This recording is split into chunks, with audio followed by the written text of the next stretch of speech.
Bonjour à tous, nous sommes en live avec Cédric. Bienvenue Cédric. Salut Caro, salut tout le monde. Content d'être avec vous.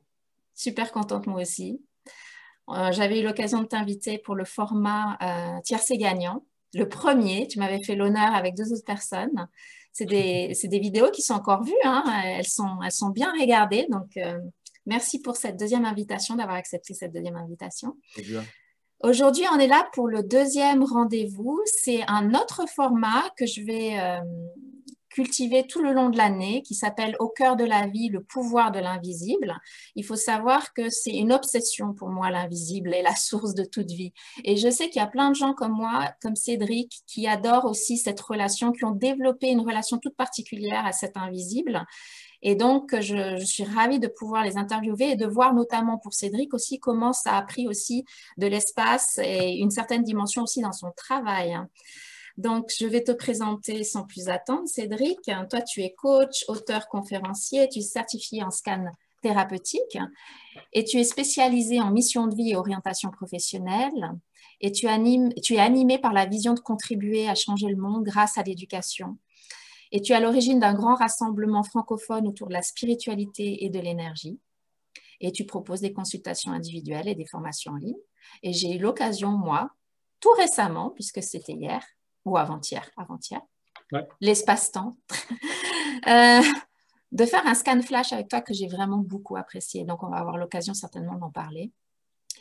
Donc, comme je vous ai dit, ce nouveau format, c'est vraiment des personnes comme Cédric qui dédient leur vie à la vie. Alors, la vie avec un grand V, la source de toute vie, on va voir quel est son vocabulaire à lui et qui ont développé une relation toute particulière parce que pour moi, ça a changé. C'est vraiment un paradigme très différent. On vit notre vie de manière très différente quand on est connecté chaque jour à cette dimension intérieure et à la source. Donc, je voulais commencer peut-être en discuter avec Cédric et je m'étais dit, je ne l'avais pas fait la première fois. Le premier entretien était avec Mélanie Silla. Vous pouvez aller retourner sur ma chaîne YouTube, voir l'entretien avec Mélanie, qui est plus spécialisée en annales akashiques, hein, mais qui est aussi vraiment très liée, tu vois, à cette source de l'invisible, cette dimension où tout existe déjà. Et je me suis dit, pour ce deuxième entretien, j'aimerais vous lire un tout petit passage. En ce moment, je lis le livre de Ama. Ça faisait des années que je l'avais acheté, puis c'est des livres qu'on met de côté, puis qu'on regarde un peu, puis qui ne nous parlent pas. Et puis là, d'un coup, tout me parlait. C'est ça qui est incroyable aussi, hein.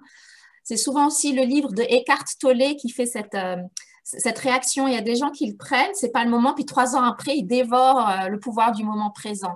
Et c'est ça qui est intéressant de se faire confiance, la résonance. Je sais pas ce que toi mais le principe de résonance pour moi est très important justement dans cette dimension du tout est possible. Il y a des choses qui nous parlent à un moment donné et qui résonnent. Donc, un tout petit paragraphe, tu me diras, tu ne connais pas encore ce passage, Cédric, tu me diras ce que tu en penses. Donc, elle parle de Dieu, mais c'est son vocabulaire à elle, hein. Moi, j'aime bien parler de source de toute vie. Donc, Dieu est présent en tout. Dieu est partout présent, dans le coucou qui chante, dans le corbeau qui croisse, dans le lion qui rugit, dans l'océan qui gronde. C'est cette puissance qui voit par nos yeux, entend par nos oreilles, goûte par notre langue, sent par notre nez, par notre peau et qui nous donne la force de marcher. Cette puissance emplit tout. Il s'agit d'en faire l'expérience. J'ai des petits frissons, je ne sais pas toi, mais quand... Et c'est court, c'est puissant, mais c'est vraiment, je trouve, ça donne le ton sur cette thématique, justement, du tout, de la source de toute vie.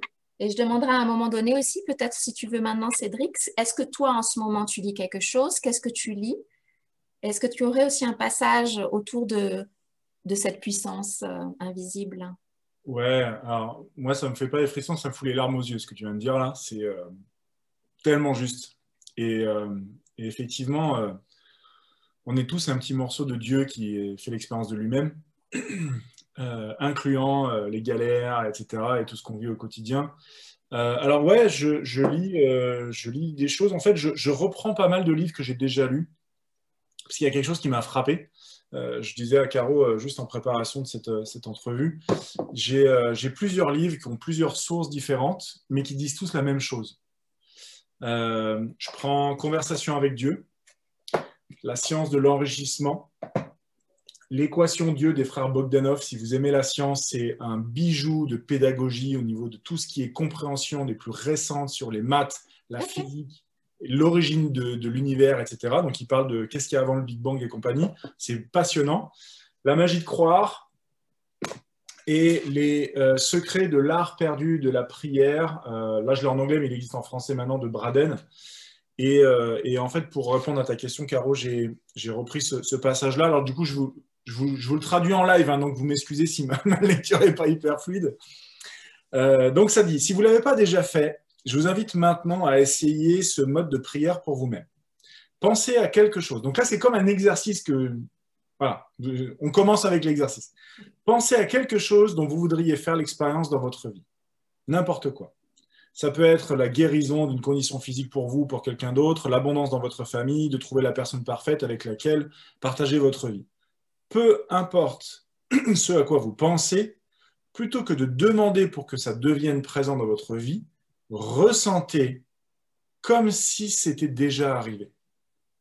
Respirez profondément et ressentez la complétude de votre prière déjà remplie dans tous ses détails, dans toutes les manières. Maintenant, ressentez la gratitude dans votre vie comme si cette prière était déjà répondue. Notez la facilité et le relâchement, la fluidité qui vient avec le fait de remercier, de donner vos remerciements plutôt que de geindre et d'attendre qu'on réponde à votre demande d'aide. Cette subtile différence entre la facilité et les gémissements et la puissance qui se tient entre demander et recevoir. Tu as fait 0 faute de traduction, hein. Bravo. Dis donc, c'est pas facile là, ce que tu viens de faire. C'est intéressant parce que je sais qu'une des thématiques qui est la plus populaire, surtout chez les jeunes, c'est comment je fais pour manifester ce que je veux dans ma vie. Vous avez le mode d'emploi sur les 2 dernières minutes. Absolument. Tout le reste, c'est comment je me prends moi-même les pieds dans le tapis, dans mes propres blocages, que je m'explique à moi que c'est pas possible, que c'est trop facile, ça peut pas être si simple, et blablabla. Mais le mode d'emploi, il est là. Absolument. Toi, tu le pratiques, moi, je le pratique. C'est ce qu'on appelle aussi le modèle quantique, se sentir comme si. Et cette capacité à se sentir comme si nous connecte à un potentiel qui flotte, à qui on donne de l'énergie et qui renforce du coup sa probabilité à ce qu'il se manifeste.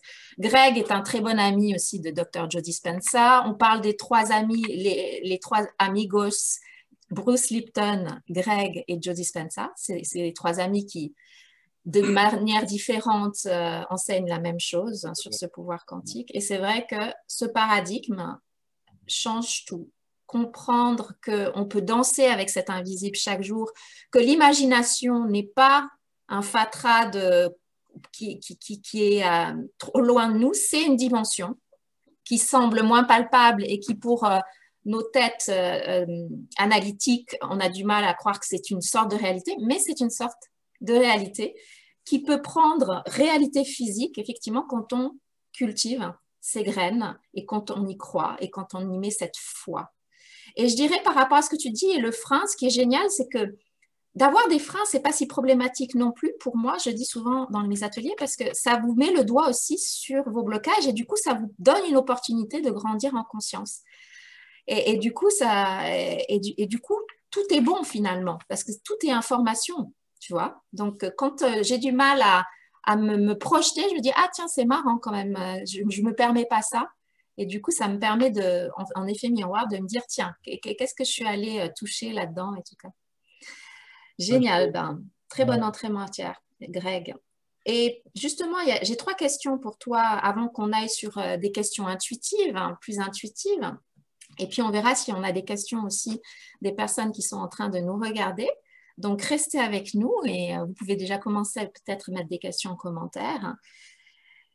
Puisque au cœur de la vie, le pouvoir de l'invisible, ce thème, c'est vraiment sur la source de toute vie. Pour toi, est-ce qu'il y a un moment de ta vie, si tu prends du recul, où tu as pressenti l'existence de cette source? Il y a eu un moment, effectivement, c'était assez récent, on est en 2014, et une de mes clientes en coaching me dit, moi j'ai reçu des archanges chez moi et tout, c'était génial. Je dis, quoi? Moi j'étais coaching développement personnel, donc tout ça, c'était un monde farfelu pour moi. C'était pour les gens qui sont perchés, qui n'arrivent pas à vivre dans la vraie vie avec les autres. C'était des gens qui avaient un problème. Et elle me dit, et étrangement, quand elle me dit ça, ma réaction a été un appel. C'est je veux, je veux, je veux. Et elle me dit, bah, si tu veux, je te fais. Donc, il y a ce protocole qui existe là où on peut inviter les archanges chez soi. Donc, ça passe d'une personne à l'autre. Donc, et je dis, ah ouais, je veux le faire, je veux le faire. Donc, elle me dit, bah voilà, je t'envoie les éléments à telle date, à telle heure, tu fais ça, ça, ça, je t'envoie les docs, tu te prépares et tout. Et ça a été l'expérience la bascule en fait, la plus transformatrice de ma vie. Puisque moi qui n'avais jamais fait de méditation, je restais 1 heure et demie assis sur ma chaise à ressentir des trucs, à voir des trucs, c'était incroyablement perturbant. J'ai vécu des trucs. Donc après, j'ai une amie qui me dit ah mais moi j'ai une copine qui est médium. Donc après j'ai commencé à discuter, mais c'est quoi que j'ai vécu, enfin essayer de comprendre en fait. Et là, il y a eu clairement une bascule. On est à peu près en mai-juin 2014 et il y a un avant-après. Ça c'est sûr et certain. Super. Avec un centre d'exercice et une chaîne qui tourne comme ça et ça a été incroyable, une expérience absolument délicieuse. Et Ira, où on s'est rencontrés à Montpellier, c'était après, j'imagine alors, non? C'était l'été qui a suivi. Ouais. Et après, les choses peuvent s'enchaîner très vite aussi. Hein. Ouais. Quand on met le doigt dedans, il y a un tel monde qui s'ouvre à nous qu'il y a une telle soif. Des fois, je dis, moi, j'ai l'impression d'être une moine urbaine. Je suis sur mon lit avec plein de livres. 15 ans après, je suis encore, tu sais, dans cette soif. Et c'est là où on sent qu'on est des êtres infinis et qu'on peut toujours ressentir plus d'amour et plus, tu sais, il y a en tant qu'humain de faire coïncider notre enveloppe corporelle, on marche et on est limité dans notre version 3D, tu vois.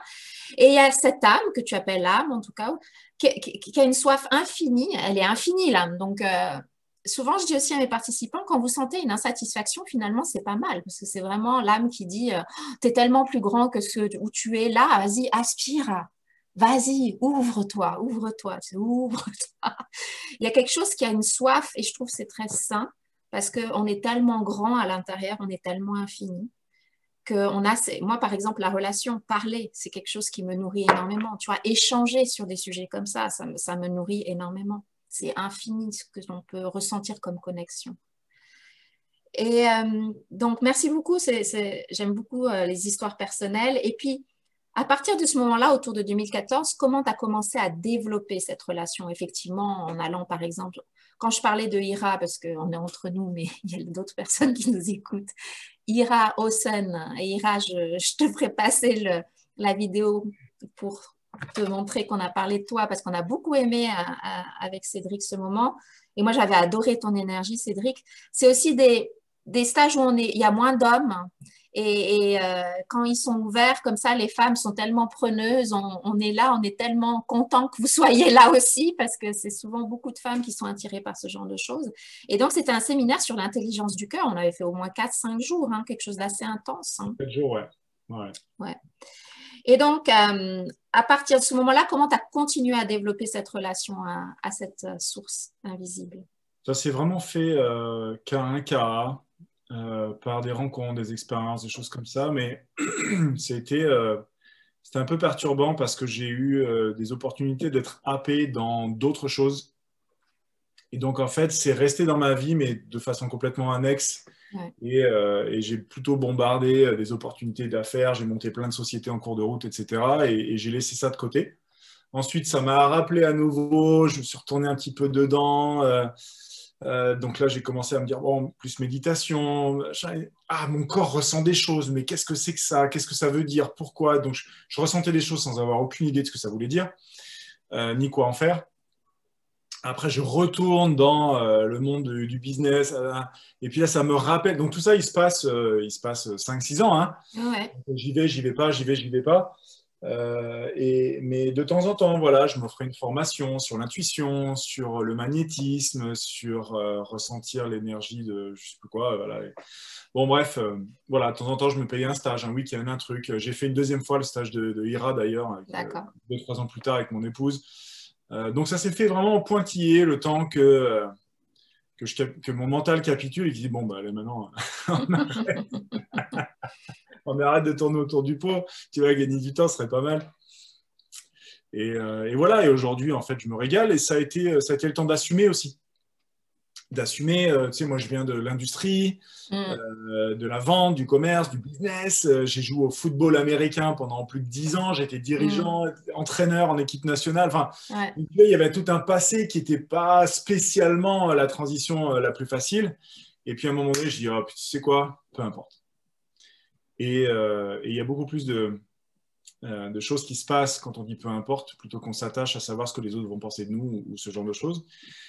Et en l'occurrence, c'est un petit peu ça l'idée. Tu parlais du grand mouvement francophone, donc ça s'appelle le phare. Et c'est effectivement l'idée que le constat que j'ai fait, c'est qu'en fait, on est très, très, très nombreux à s'intéresser à l'énergie.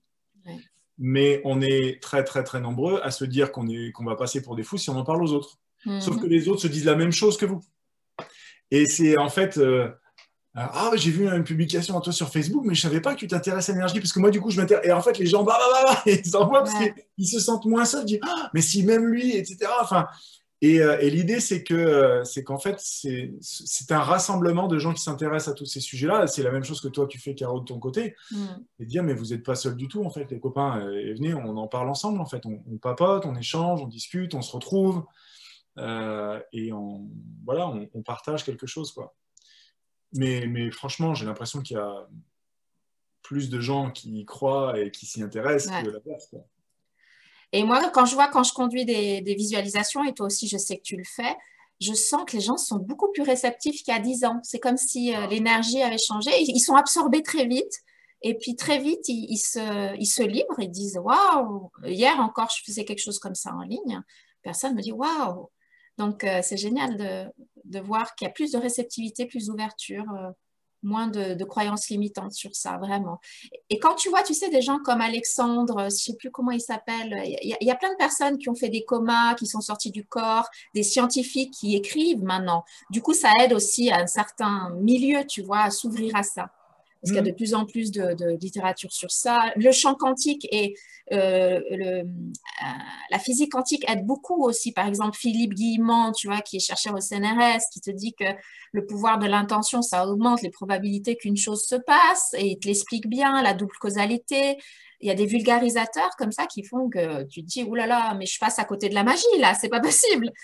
Et du coup, ça titille et puis, tu sais, cette loi des 1%, quoi, ça va très vite. Le butterfly effect, l'effet papillon, c'est-à-dire que on n'a pas, il y a une sorte de contagion qui se fait comme ça. Il y a un petit groupe et puis ça fait boule de neige et puis d'un coup, puisqu'on est de toute façon énergie et maintenant l'épigénétique, la psychologie positive, la physique quantique, ils vont tous dans le même sens. On est beaucoup plus grand que ce que l'on croit. Donc, je veux dire, on ne peut plus nier à un moment donné. Et puis nous, on l'expérimente, on le voit aussi. Quand on commence à toucher à ça, on voit que ça fait des différences. Il y a cette phrase que j'ai entendue il y a très longtemps, que je n'ai pas compris tout de suite, qui disait « Un peu de science éloigne de Dieu, beaucoup de science rapproche de Dieu ». Et je pense qu'on est en train d'y aller.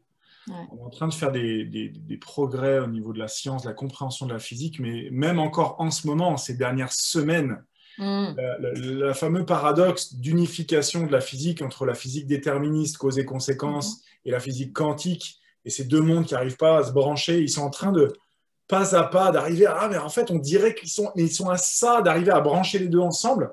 Et effectivement, la quantique démontre bien tout ce qui se dit depuis des millénaires au niveau des sagesses ancestrales. Et la physique déterministe... ben non, quand même. Mais et d'un autre côté, il y a des choses qui sont évidentes qu'on ne sait toujours pas expliquer. Tu vois, si la science ne l'explique pas, s'il n'y a pas d'études, ça n'existe pas.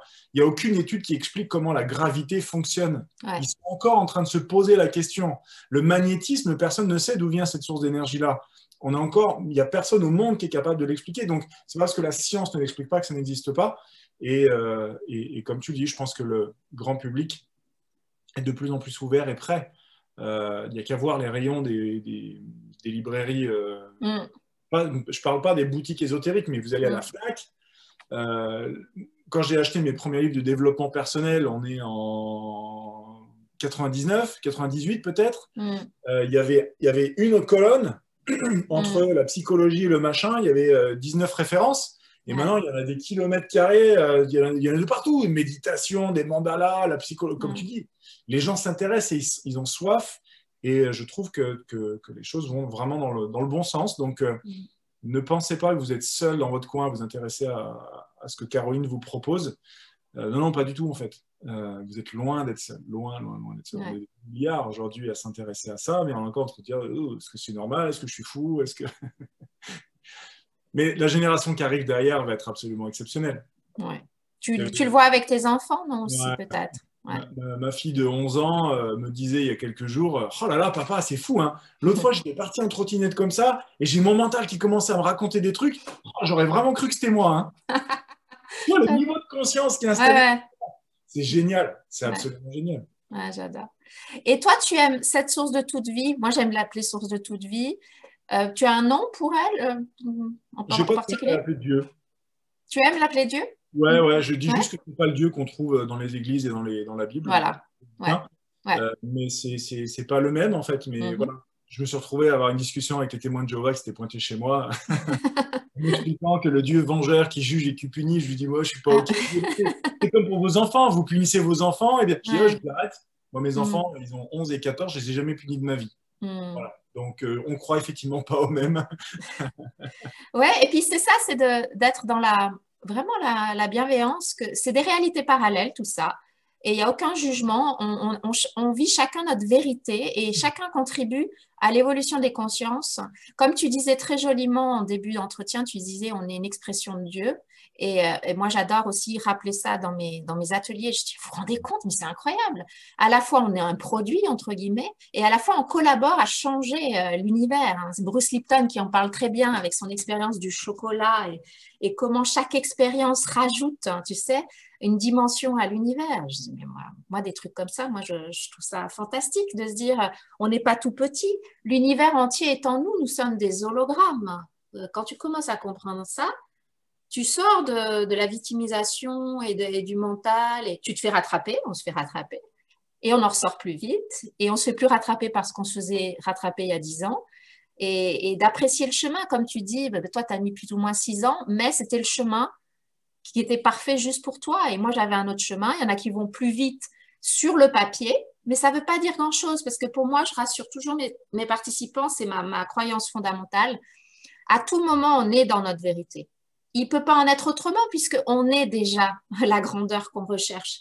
Donc, ça ne sert à rien de dire j'aurais pu être allé plus vite, il faudrait que mais ça, c'est se situer au niveau de l'interprétation du mental.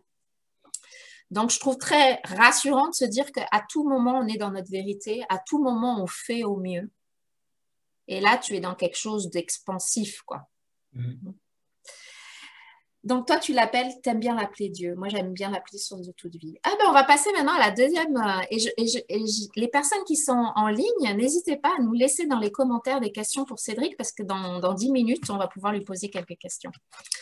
Donc, j'ai mis une liste de questions là.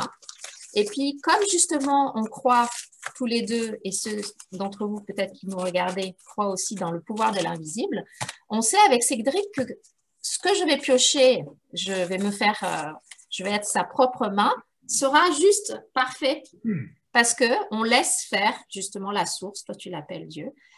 Donc je vais juste me recentrer juste pour sortir et puis prendre la première chose qui vient. Très bien. Et je vais demander à Cédric ce qui est écrit. Qu'est-ce qu'une journée réussie pour toi et pourquoi?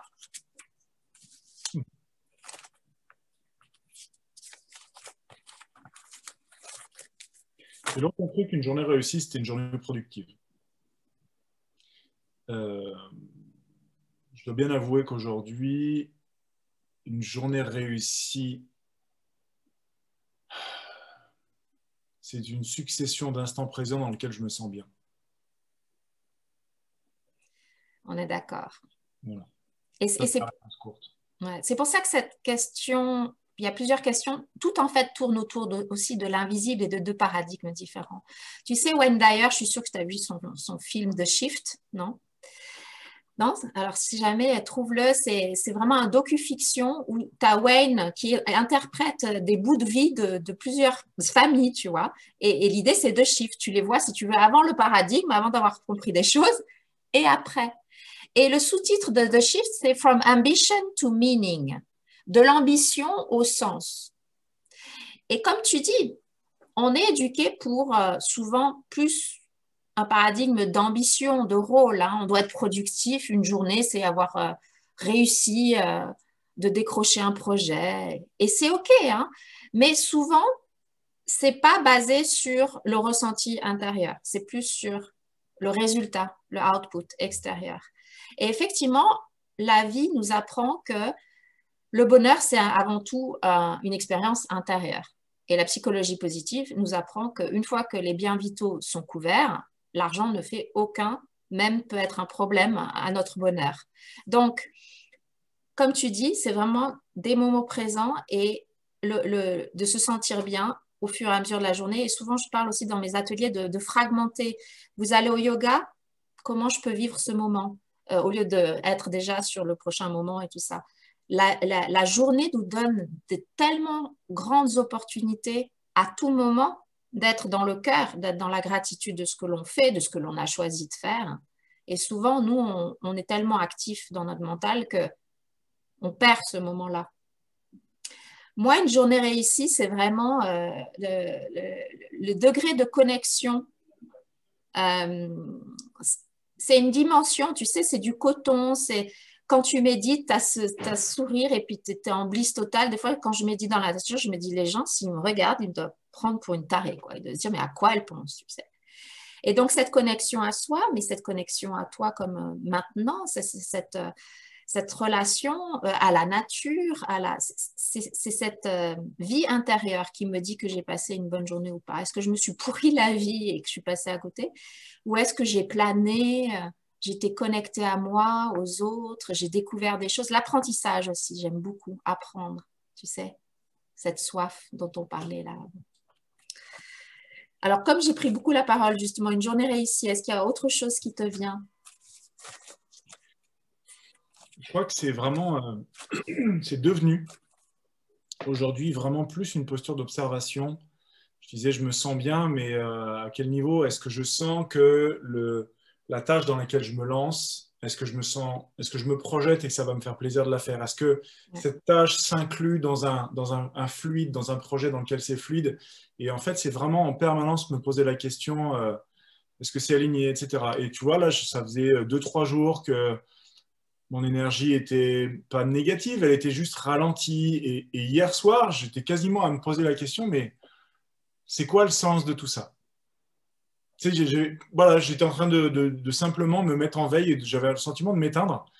Et ce matin, je suis allé faire du sport avec ma femme et en fait, ça change tout. Ouais. Ça change absolument tout parce que d'un seul coup, il y a de l'énergie, de la clarté d'esprit, etc. Et comme le disait une amie récemment, elle disait en fait, je pensais que j'étais en pleine santé parce que j'étais pas malade. C'est mon cas. Je n'ai jamais malade dans notre famille.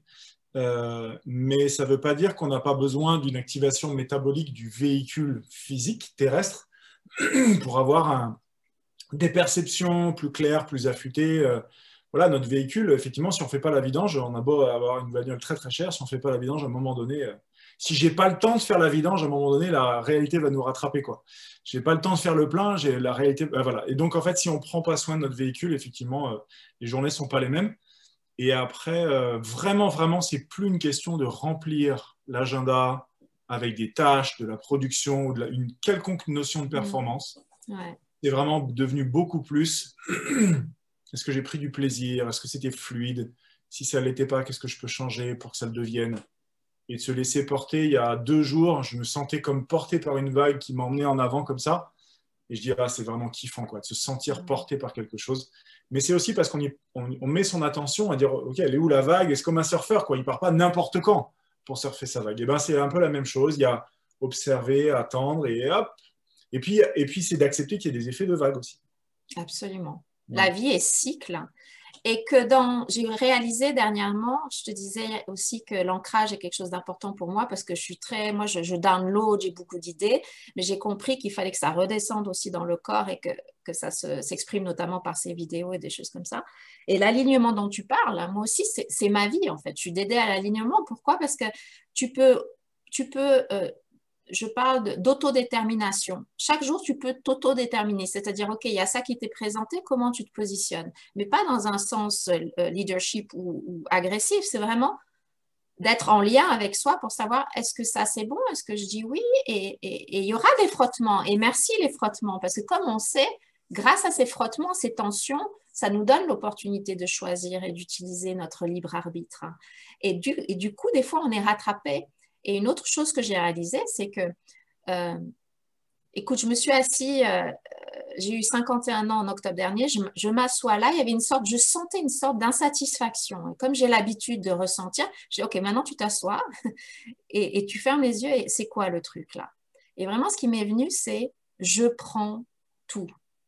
I take it all.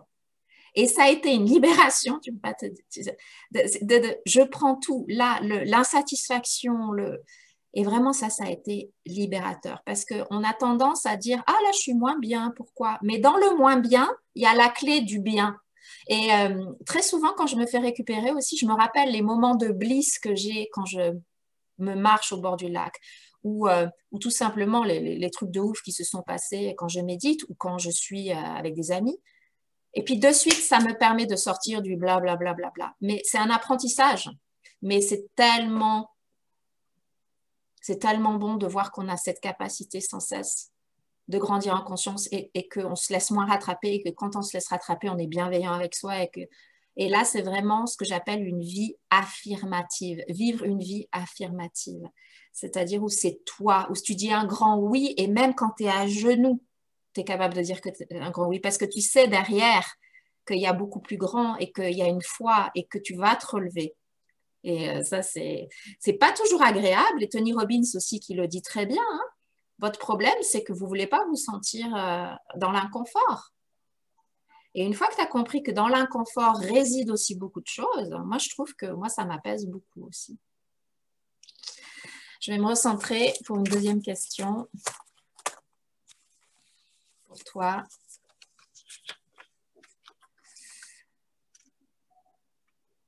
Comment cette relation à la source a changé ta relation à ce qui se passe dans ta vie? C'est-à-dire tout ce qui est circonstances. Comment tu fais face maintenant, tu vois, aux circonstances? Le fait de prendre soin, d'être connecté à la source le plus souvent possible, avec de l'ancrage, hein, de l'alignement, hein, tout simplement. Hein, pas, je ne me mets pas en méditation en permanence. Je vis ma vie, mais je m'assure d'être dans ma vie, d'être au présent, et pas perdu dans ma tête. Le fait de faire ça amène énormément de quiétude, de sérénité. Et je vous prends un exemple précis de ce que ça change. Alors déjà, vous imaginez que quand on se sent serein et en quiétude et en paix, relativement souvent, l'expérience de vie est plus agréable. Mais en fait, on se met à déclencher des activations de manifestation.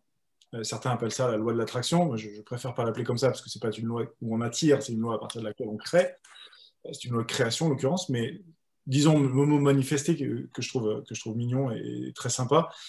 Il y a des manifestations non souhaitées, mais favorables quand même, qui se présentent.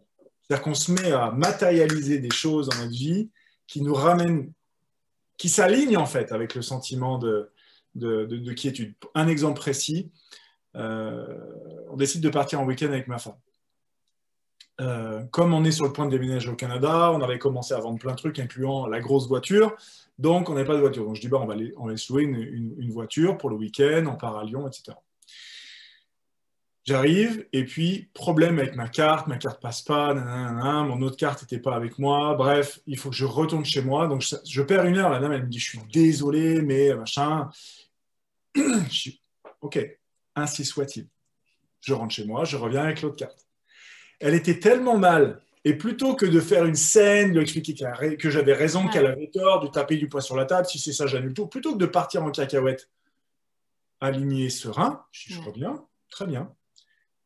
J'avais loué une Golf, elle m'a donné un Q5. Ah, pour me faire pardonner et tout, était tout embêté. Elle me dit, la prochaine fois que vous revenez, voilà mon mail à moi, je vous surclasserai pour les prochaines fois. Voilà. Donc ça, c'était le matin. Ensuite, on arrive à l'hôtel. On a dit, bon, allez, non, c'était pas facile de vous trouver parce qu'il y avait des travaux. À chaque fois, à Lyon, à Fourvière, on loupe le truc, on se tape à faire tout le tour, machin. On arrive finalement à monter en haut de la colline à l'hôtel. Et je dis, mais non, on a un peu pataugé là, c'est marrant quand même et tout. Mais tranquille, le gars il dit, bon, écoute, on avait, Covid oblige, on avait réservé les termes de l'hôtel, donc sauna et compagnie, pour 1 heure. Il dit, ah, bah, il n'y a personne après vous, restez, voilà, prenez votre temps. Là, on a passé nos 2 jours, nos 2 jours de week-end, à avoir des extras comme ça, juste parce qu'en fait, on décidait de vivre de la quiétude et de la paix, plutôt que d'être dans les réactions émotionnelles à ce qui nous arrive. Mais tellement, tellement. J'ai tellement vécu ça aussi. Et ce qui est génial, c'est que quand tu es dans cet alignement et cette paix, tu n'entres plus en matière sur des trucs qui étaient toxiques avant. Tu sais, ça coule, quoi. Tu ne te crées plus de problèmes parce que, comme dit très bien aussi Eckhart Tolle, la souffrance, la plupart du temps, c'est pas les circonstances, c'est l'interprétation de nos circonstances. C'est la résistance à ce qui est. Et nous, on fait un fatras de petites choses, tu vois. Pourquoi? Parce que tout simplement, on a un mental qui est quand même assez actif, dû à nos modes de vie, dû au penchant négatif, dû au stress ambiant et tout ça. On met le doigt dedans et on se laisse complètement happer et hypnotiser par un truc qui est minuscule. On en fait un pataquès. Et quand on apprend à être aligné comme ça et dans la paix, ben en fait, on n'est plus sous l'emprise de ça. Donc déjà, imagine l'énergie qui est dégagée et ça, les gens le sentent. Combien de fois j'ai fait l'expérience, notamment en voyage, j'adore. En voyage, quand tu adoptes ça, parce qu'il y a beaucoup d'inconnus dans le voyage. Et quand tu te laisses porter, c'est juste magique, tout ce qui se passe. Tu crées sans cesse le prochain moment et le prochain moment et le prochain moment. Super, très joli témoignage. Une dernière question.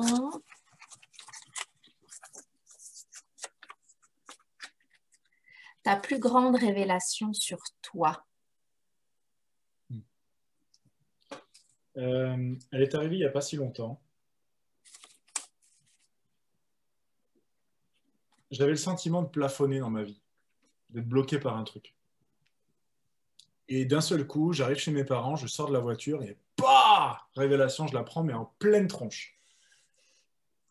Je me posais la question, comment ça se fait? Comme si j'avais peur de réussir, tu vois. Puis j'étais dans ce questionnement.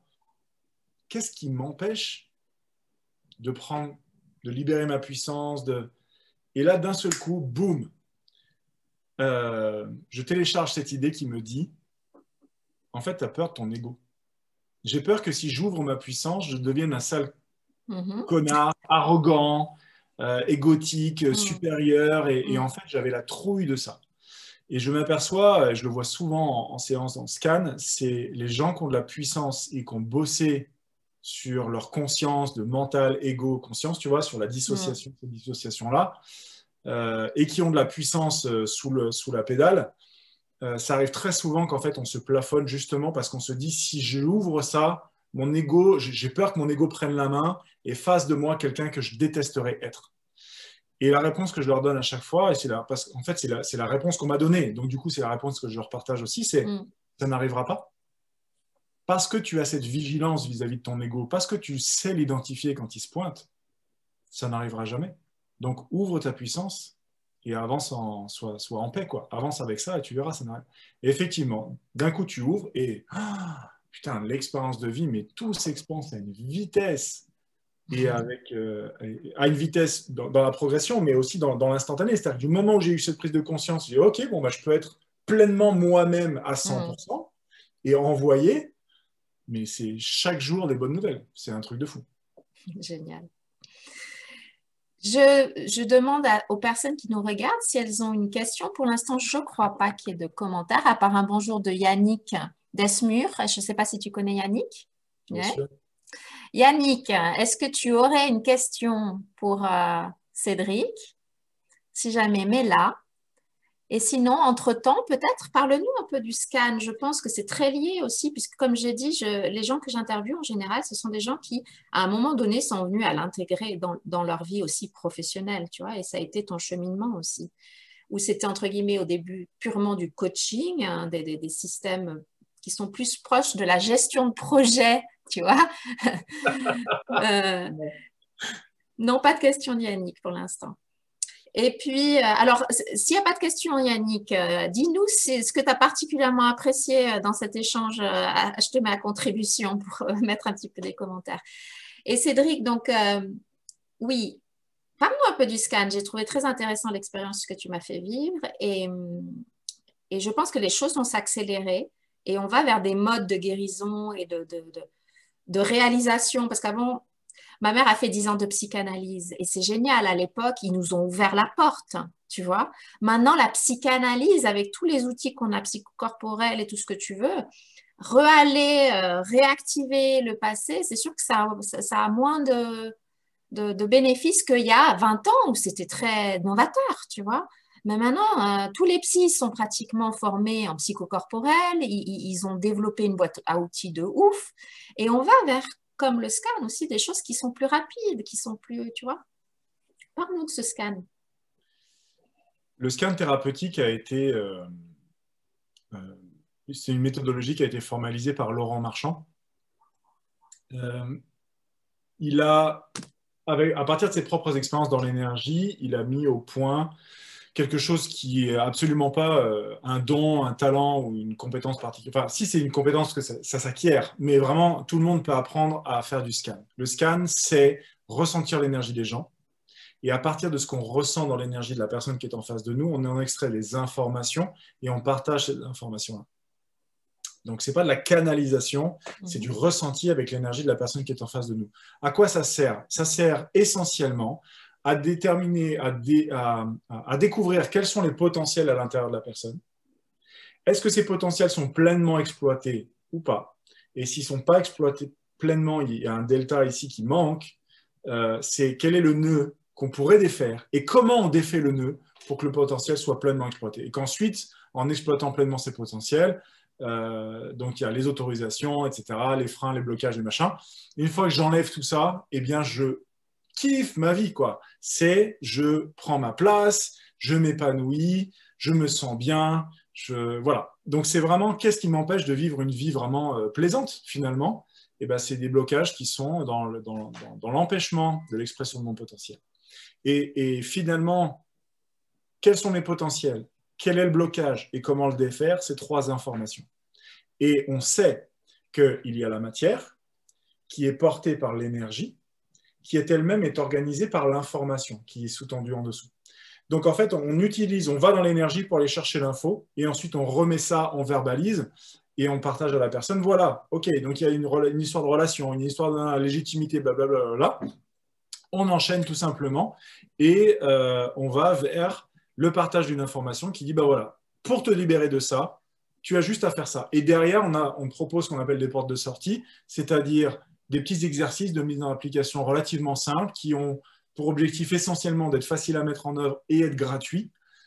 Il arrive des fois, c'est bon, bah là, il y a un ménage à faire, va voir en hypnose ou en EMDR ou en RT, va débloquer, il y a un trauma ou quelque chose. Mais la grande majorité du temps, sont des suggestions qui sont complètement gratuites. Et ça permet, j'avais une cliente notamment qui me disait, bah voilà, j'ai fait 7 ans de thérapie et je m'aperçois... T'as un chien derrière. C'est mignon. Merci, ma Lolo. T'étais sûre. Elle est adorable. Elle repart à l'école.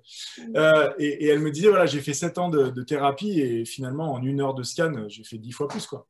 Et effectivement, le scan, c'est pas quelque chose qu'on va faire toutes les semaines. Non, non, vous en faites un. Point. Vous avez 5 à 10 ans de boulot derrière d'intégration. Voilà, vous avez 10 ans de matière à exploiter parce qu'il y a des niveaux de lecture différents. Donc, c'est pour ça que les scans sont enregistrés. Parce qu'après, vous repartez avec l'enregistrement, vous pouvez réécouter régulièrement. Et en fait, c'est comme si on avait écrit un livre de développement personnel spécial pour vous, avec chaque chapitre une thématique, mais pour vous. Un livre écrit exclusivement à votre attention, avec ce qui vous concerne vous, votre vie, votre passé, votre avenir, etc. Mais il faut bien dire, tu vas me dire si c'est juste, que c'est quand on vient de consulter comme moi, c'est aussi sur un angle particulier. C'est ce qui permet aussi de... Parce que sinon, il y a 36 000 informations. Donc, quand tu dis c'est un livre, oui, effectivement, sur un aspect pour lequel on est venu te voir, tu as une lecture qui nous permet d'avancer. Ça peut, mais pas forcément. D'accord. C'est-à-dire qu'il y a des formats de scan flash où on a une demi-heure et là, on va les bombarder sur un axe particulier, mais un scan d'1 heure ou d'1 heure et demie. OK. D'ailleurs, je pensais que systématiquement, les gens allaient venir avec une thématique à bosser. Et en fait, D'accord. dans plus de 2 tiers des cas, peut-être 2 tiers ou 3 quarts des situations, c'est non, non, je veux juste un scan général, je veux découvrir plus sur moi, où est-ce que je peux, quels sont mes D'accord. potentiels. Donc vraiment, les gens sont ouverts. Oui. Et là, on va chercher vraiment tout, c'est-à-dire les relations, la façon de réfléchir, la créativité, est-ce qu'il y a des blocages, l'expression dans l'action, l'expression dans le mouvement, comment j'avance dans la vie, ma relation avec donc, tous les types de relations, hein. C'est-à-dire que la relation avec les humains, mais on a aussi la relation avec la hiérarchie, la relation à l'argent, là. Et en fait, on trouve absolument tout. On peut même savoir l'odorat, le goût, l'ouïe, comment il s'exprime chez les gens, quelles sont les ressources qui leur font du bien, que ce soit les matériaux ressources ou les lieux ressources. On a évidemment tout ça se fait avec énormément de guidance et de canalisation. On a régulièrement, j'ai eu l'occasion de faire des, des, des visites de vie antérieure pour les régler des choses qui n'étaient même pas du transgénérationnel, c'était des bagages karmiques de vie antérieure, notamment des femmes qui ont vécu assassinées parce que c'était des sorcières, etc. Donc il faut nettoyer ça parce qu'il y a des traumas de vie passée. Tout autant qu'évidemment les relations avec papa-maman qui sont des 2 points qui concernent absolument tout le monde. Mais c'est comprendre aussi l'avenir, c'est-à-dire pour quelle raison je me suis incarné dans cette vie-là? Est-ce que vraiment j'ai choisi ce bordel intentionnellement? La réponse est oui, tu es venu vivre quelque chose et ça, on va le chercher dans la colonne familiale. Et puis ensuite, ma contribution, qu'est-ce que mon âme est venue faire pour les autres? Donc là, c'est ma mission de vie. Quelle est ma voie à moi? Pourquoi je suis là? C'est quoi le sens que je peux donner à ma vie? C'est qu'est-ce que je suis venu faire? Et ça, c'est aussi des informations qu'on a dans le scan. Ouais, en tout cas, j'ai beaucoup apprécié. Et je sais que tu fais après aussi, il y a une petite distinction entre la lecture, entre guillemets, et je crois le thérapeutique, où là, vraiment, à la limite, est-ce que c'est le mot guérir ou réaligner? Non, c'est une très bonne question. En fait, le scan, c'est vraiment de la lecture énergétique, c'est pas du tout du soin énergétique. C'est pas, tiens, j'ai trouvé un truc et après je te fais une demi-heure de soin. Pas du tout. Le scan, c'est de la lecture. Quand il y a du soin à faire, sauf si ça prend 1 minute ou 2, là on le fait tout de suite. Mais s'il y a un vrai soin à faire, etc., là je dis, bah, va voir quelqu'un qui fait du coaching, de l'hypnose, de l'EMDR, du NERTI, du soin énergétique, un kinésio. On va suggérer des axes de travail pour nettoyer. Le scan, c'est vraiment de la lecture. La lecture du potentiel, la lecture du blocage, la lecture de l'origine du blocage et la lecture, on demande à l'énergie aussi quelle est la solution pour débloquer. Et des fois, la solution, c'est va marcher 10 minutes tous les jours, prends un bol d'air, etc. Ça te fait du bien. Va te baigner, va nager, etc.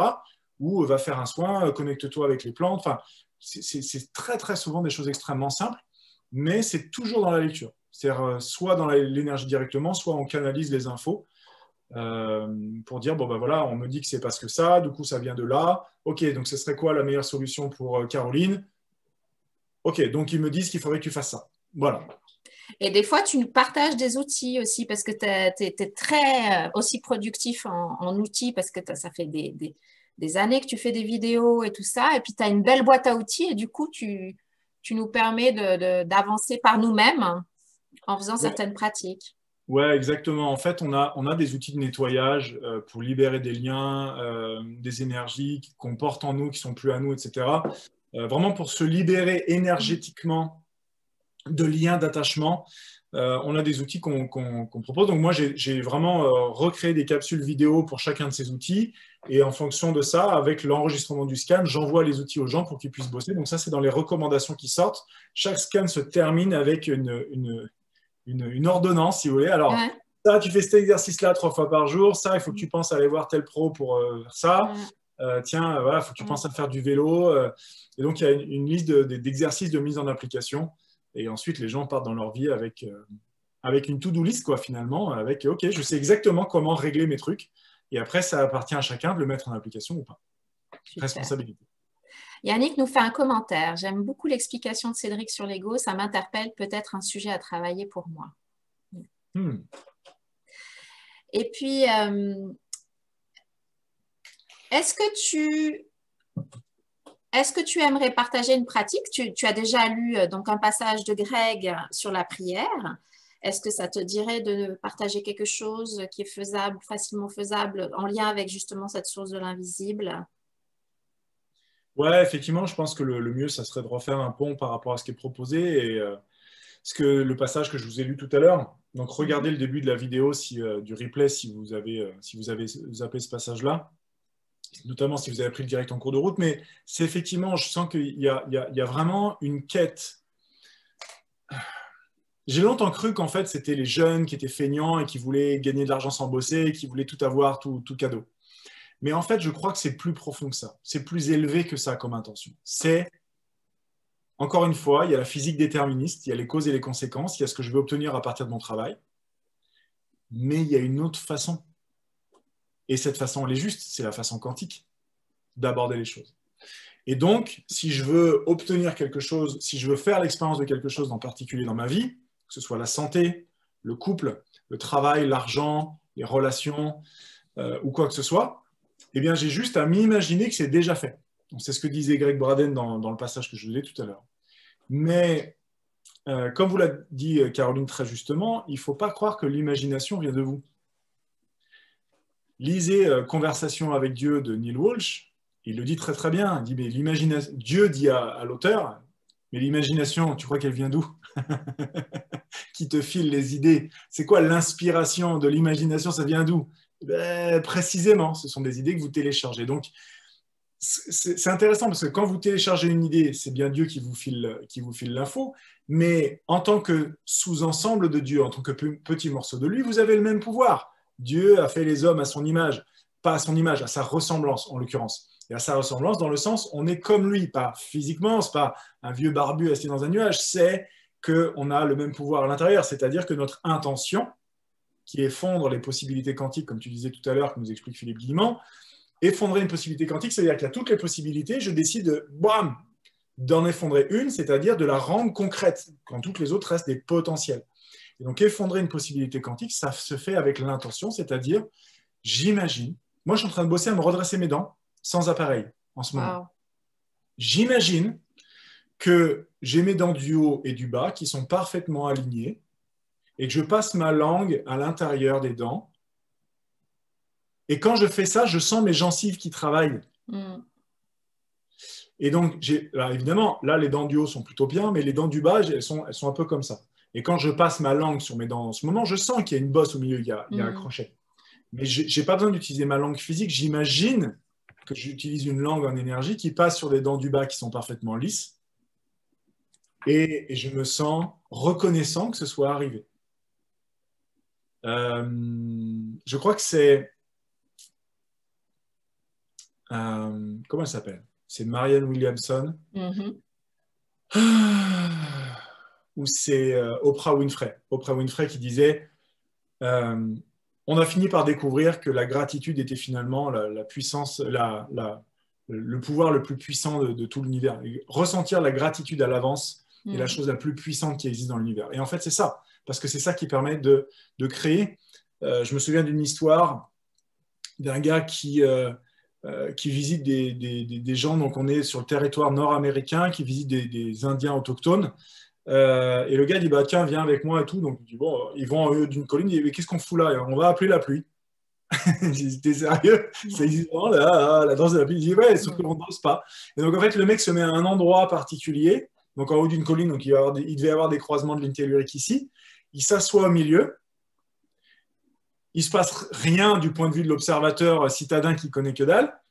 Et 20 minutes après le mec dit c'est bon j'ai fini, et le soir même il pleuvait à torrent. Il dit mais t'as fait quoi? J'ai imaginé la pluie qui ruisselait sur moi. J'ai imaginé l'odeur de la boue. Et voilà, j'ai juste fait ça. Ouais. C'est Greg Braden, il explique souvent aussi ça. Parce que lui, je crois qu'il a fait l'expérience, Greg, de ça aussi. Puisque, tu sais, je ne sais pas si tu sais, mais il vit en fait au Nouveau-Mexique. Moi, j'ai étudié au Nouveau-Mexique, donc j'ai gardé là. Santa Fe, tout ça, c'est magnifique. Et il y a beaucoup d'Indiens, de réserves d'Indiens. Et il a beaucoup de potes indiens. Et je crois que lui-même a vécu ça aussi. Il avait suivi un de ses amis pour faire cette danse de la pluie aussi. C'est peut-être une histoire à Braden. Hein, oui, je pense que c'est l'histoire de Greg que tu voilà. As en tête, effectivement. Mais effectivement, et en fait, la voix dans votre tête qui vous dit « Mais non, ça ne peut pas être si simple », dites-lui juste « Ta gueule, laisse-moi essayer ». Shut up, shut up. Voilà, c'est votre mental qui vient essayer de saboter parce que votre mental rationnel, pour lui, ça le fait bugger. Mais vous n'avez pas juste un cerveau gauche rationnel, vous avez aussi un cerveau droit, créatif, intuitif et connecté. Il connaît ce qu'est l'inspiration, l'intuition, mais vous avez juste besoin d'apprendre à lui faire confiance un petit peu à cette voix qui chuchote pendant que votre mental est en train de brailler. Mais rééquilibrons ces deux voix dans vos têtes et faites preuve de curiosité, non? Ouais, de curiosité. Ouais. Et puis voilà. Faire confiance, en fait, à cette deuxième voix. Même si vous aurez l'impression d'être un peu schizophrène, c'est pas très grave. Ouais. Mais c'est un apprentissage et c'est pour ça que je dis à mes participants de commencer petit avec des choses où il n'y a pas trop de résistance parce que sinon, tu vois, tu n'avances jamais. Pas d'enjeu au début, sinon c'est compliqué. Voilà. Et puis, petit à petit, ah tiens, c'est bizarre, ah tiens. Et puis, petit à petit, cette confiance en quelque chose d'au-delà. Il y a une histoire que j'ai écrit un blog, Show Me the Magic, montre-moi la magie à Paris, où il y a des trucs de ouf qui me sont arrivés. Je le mettrai dans le lien sur YouTube, l'accès au blog, où vraiment, c'était mathématiquement pas possible de rencontrer ma copine que je devais rencontrer à 6 heures. À 4 heures dans le métro, je montre dans la bonne rame, tu vois. Je veux dire, Non, là, tu t'es piloté par quelque chose de plus grand, tu vois. des exemples, on en a plein. On fait une demande de dossier pour partir au Canada. Ça Oui. fait 1 an et demi qu'on patauge, on y va pas, machin. On finit par comprendre que j'avais fait une grosse tentative. Enfin, j'avais d'ailleurs réussi d'auto-sabotage pour que ça bloque. On finit par déposer les dossiers, ça marchait pas, un niveau informatique, il a fallu déposer une deuxième fois. D'un seul coup, je dis. Et puis, je me réalise finalement que je savais plus pourquoi je voulais partir. Ça faisait tellement longtemps que l'intention de début était plus là. Il s'est passé un moment de flottement de 15 jours. J'appelle mon ami et associé qui est là-bas. Je dis, OK, c'est bon, je sais pourquoi. On est le 2 janvier. Je dis, OK, maintenant, je sais pourquoi. Les dossiers étaient déjà partis. Hein. Le 13 janvier, 11 jours plus tard, on recevait non pas une invitation du fédéral, on recevait une invitation d'une province. C'est une chance sur 2000.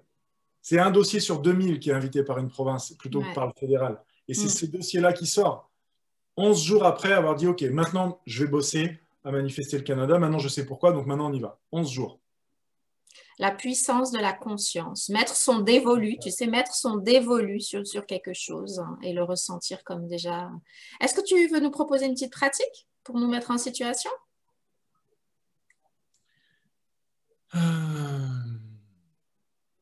Voilà.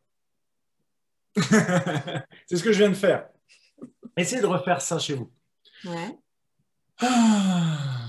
Vous savez, quand vous rentrez d'une grosse journée et vous mettez au fond de votre fauteuil, vous faites « Oh, quelle journée de merde !» Instinctivement, votre corps cherche à relâcher les tensions avec cette expiration profonde, ce soulagement-là. Après, dès que vous avez fini, je sais pas, du sport, ou plutôt une dispute, voilà, là c'est plus émotionnel. Ouais, fini une dispute, machin, la personne elle part. Oh, j'ai cru que je m'en déferais jamais. Naturellement, vous allez faire cette expiration-là. Cette expiration a ce côté magique qui fait que votre énergie qui est habituellement soit dans votre tête parce que vous pensez, soit dans votre poitrine parce que vous ressentez, en fait, cette énergie, elle va descendre, se poser dans votre bassin. Et juste ça, en fait, vous connecte à non plus un sentiment, mais à un état vibratoire. Vous êtes dans l'état de la quiétude et non pas dans l'inquiétude. Vous êtes dans la quiétude qui se passe en bas. Mais c'est vraiment tout au fond de votre bassin. Vous imaginez que vous avez une cuvette et vous attendez que ça se pose. Et à un moment donné, vous allez sentir ça faire comme une plume qui vient se poser délicatement au fond. Et là, vous attendez. Et vous restez dans ce silence ici, là, et dans cette neutralité ici. Et vous sentez, si jamais vous avez votre corps, vous ressentez les choses dans votre corps, vous allez sentir votre corps qui se remplit de papillons, de quelque chose. Et pour vraiment avoir fait l'expérience de façon assez intense, c'est-à-dire descendre dans le bassin et vraiment rester connecté à ça, j'ai senti la Kundalini qui montait, mais dans les 2 minutes. Et je me demandais, je ne savais pas que c'était ça. Donc là, j'ai tout arrêté, je dis, wow, qu'est-ce qui se passe? Donc en fait, on active des choses hyper puissantes à partir du bassin, là où il y a la fameuse énergie de vie, hein, le haras, si tu l'as. Quand je me pose là, boum, je réactive ici. Et là, ça bouillonne et à partir de là, on peut tout activer. On peut tout activer. Le corps est un magnifique outil pour revenir, pour sortir de la tête. Et Eckhart en parle bien aussi, de revenir aux sensations, J'aime beaucoup aussi Bettinho Massaro où il parle de quelle est vraiment la réalité. Il y a l'interprétation de la réalité. Après, tu reviens au sens, tu te rapproches un petit peu plus de la réalité. Et puis après, tu es la conscience qui voit l'expérience. Alors là, on est dans quelque chose encore plus universel. Et de comprendre ces niveaux et où on se situe. Et la plupart du temps, quand on ne vit pas une vie intentionnelle, c'est là. C'est-à-dire qu'on n'est que dans l'interprétation tout le temps, et souvent une interprétation qui n'est pas extrêmement féconde. C'est un mot que j'aime beaucoup, le mot féconde, tu vois. Une vie affirmative, quelque chose qui est plutôt un petit peu destructeur, parce que c'est le mental qui, lui, régit, et qui est un peu la tyrannie, quoi. Et quand on sort de ce paradigme, on peut se laisser rattraper, mais la plupart du temps, on arrive à créer une journée beaucoup plus alignée avec nos valeurs, nos aspirations profondes, nos élans intérieurs, cette paix. Cette paix, c'est le b.a.-ba, le début de tout pour ensuite capter des choses et être guidé. Super. Ouais. Et comme tu dis, ben, le corps fait ça automatiquement, comme Eckhart parle du canard, tu sais, qui s'agite quand... Tu connais comme un nettoyage. Et ben nous, le corps sait quoi faire pour un petit peu. Et pourquoi pas aussi, avant même dans un état de « Ah là là, fais chier » ou tu vois, effectivement, avant de partir ou quoi, vraiment redescendre avec ta technique dans le bassin pour revenir plus dans le corps. Moi, notamment, je sais que moi, j'ai beaucoup besoin d'ancrage. Sinon, je suis et que je suis venue vivre quelque chose de beaucoup plus incarné, mais ce n'est pas une facilité pour moi. Je dois trouver dans la journée une façon, quand je marche, j'essaye de sentir mes pas, par exemple. Tu vois. C'est un exercice qu'il faut faire de façon intentionnelle. Ça, c'est Ouais. certain. Avant que ça devienne vraiment un automatisme, ça va prendre beaucoup, beaucoup de répétitions. C'est comme tout, hein. Notre corps est conçu pour apprendre à partir de la répétition. Et c'est ça qu'on bosse énormément dans les programmes. C'est que si je pense au programme Lalan, par exemple, qui est un programme pour apprendre à manifester ce qu'on veut dans sa vie, on a les 3 quarts du programme, c'est une phase de préparation. Et après, c'est boum, boum, boum, boum, ça tombe. Mais il va falloir avoir préparé le terrain en amont pour que la capacité à s'ancrer, à imaginer, etc., tout ça, ça se muscle en fait. Ça se bosse et ça se muscle. Ouais. Le scan thérapeutique, c'est pareil. Je veux dire, moi, j'ai pas de don particulier. Je suis vraiment, vraiment comme tout le monde, quoi. Et je suis arrivé à la formation de scan avec zéro ressenti, zéro rien du tout. Et je sors avec une certification et une capacité à aller dans l'énergie que je ne savais pas faire 4 mois avant. Après, le formateur est bon aussi, Laurent Marchand. Donc, je vous invite à vous intéresser à cette pratique-là, parce que c'est une pratique qui est encadrée, une marque déposée, une certification, c'est hyper bordé, hein, ce n'est pas un truc perché en haut d'une colline. C'est vraiment hyper pro et c'est une activité aujourd'hui qui se développe très très fort, hein. Je pense qu'il doit y avoir... à mon avis, d'ici cet été, on devrait être 250 ou 300 scanners certifiés dans le monde entier. Donc, c'est pour l'instant encore confidentiel. C'est pas 2 mecs qui s'habillent en violet, qui font ça dans un coin. Voilà quoi. Donc, il y a besoin d'avoir de plus en plus de gens qui bossent avec l'énergie, qui s'en servent pour eux-mêmes et qui ensuite aident les autres temporairement alors, en leur prêtant leurs compétences jusqu'à ce que les gens puissent développer. C'est pour ça que les séances individuelles, c'est génial, mais je préfère largement la formation pour transférer de la compétence, du savoir-faire, bien plus que faire de la séance ou filer des réponses. Moi, je préfère enseigner aux gens à pêcher un poisson par eux-mêmes plutôt que de leur donner un poisson. Donc, je préfère leur enseigner à se connecter à eux-mêmes. Ça, c'est la formation qui va sortir vraisemblablement d'ici 15 jours, qui s'appelle le Flow. C'est comment je me connecte à l'énergie, je trouve les réponses par moi-même.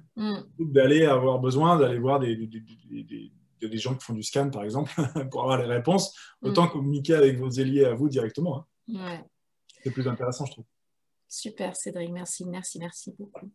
Et merci à Yannick d'être resté jusqu'au bout.